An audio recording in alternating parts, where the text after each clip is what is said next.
noticed something funny going on with the baseboard heat. So called my local household plumber, i.e. my brother-in-law, and realized that there is a problem down here. He told me to start looking at this tank here. And if you realize it, we're about parallel with the inlet pipe there. And you notice the tank's not level at all. And though I've emptied it out now, I unloaded one full tank of this already. It's maybe, I don't know, maybe a 20 liter, something like that. I've already, because this is a 4.4 gallon tank. And then we also have to unload this pipe right here. So I shut everything else off. And now I'm starting to empty the tank there. We're going to go ahead and get that tank off. Something you guys will find a bunch of really smart people on YouTube with a lot of plumbing experience. But what you do is you tap this side, and it should be kind of, it should be pretty dense. Shouldn't really echo. And then this side should echo. The problem though is because this is supposed to be filled with air back here. All of it was filled with water because the whole thing was pressurized by this pump right here, and then by the well pump coming through the pressure tank. So, had an issue. We're looking at getting this fixed now. I'm going to have to go ahead. I got a bunch of 3-inch, it's all male iron pipe. Got some 3-inch, some 4-inch, even some 2-inch, and then a couple of 90s and a T, just so I can rebuild this and then put this, hopefully, sitting right here vertical. I'm going to have to move it over to get that, and I'm going to have to make sure I avoid this stuff over here.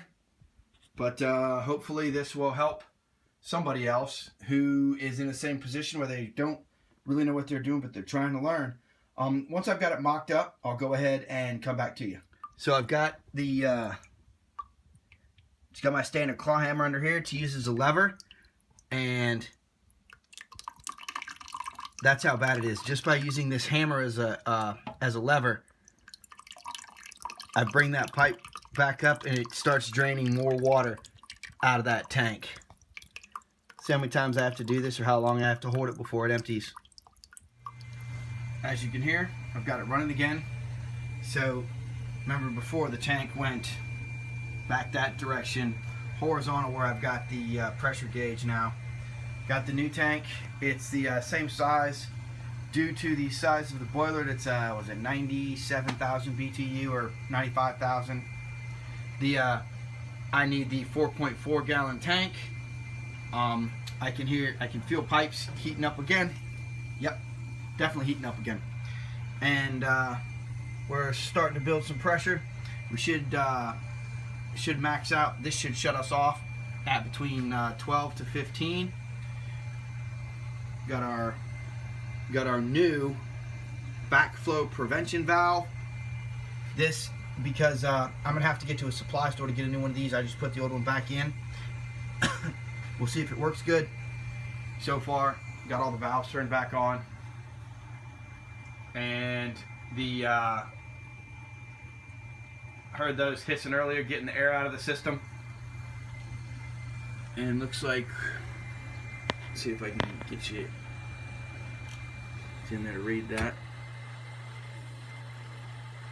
Looks like we're currently post boiler. Looks like it's about 20 psi.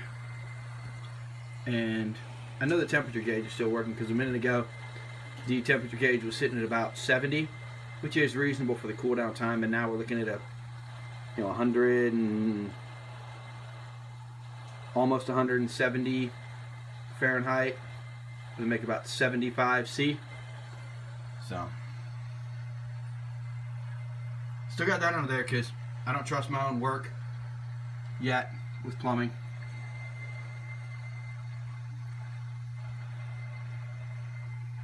Let this go for a few more minutes and see how it turns out.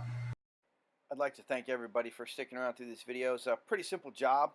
Just, took it apart, made sure that the tank was vertical, and really whether it's above or below, I haven't been able to find a lot of work on, and my brother-in-law said, hey, go ahead and put it vertical. So I put it up top. I like what I've got so far. I've gone down and checked on it several times. I'm holding a constant 14 psi or so. It will go up a little bit and then goes back down once the heating is done. Thank you guys for sticking around. Please click like if you did enjoy this.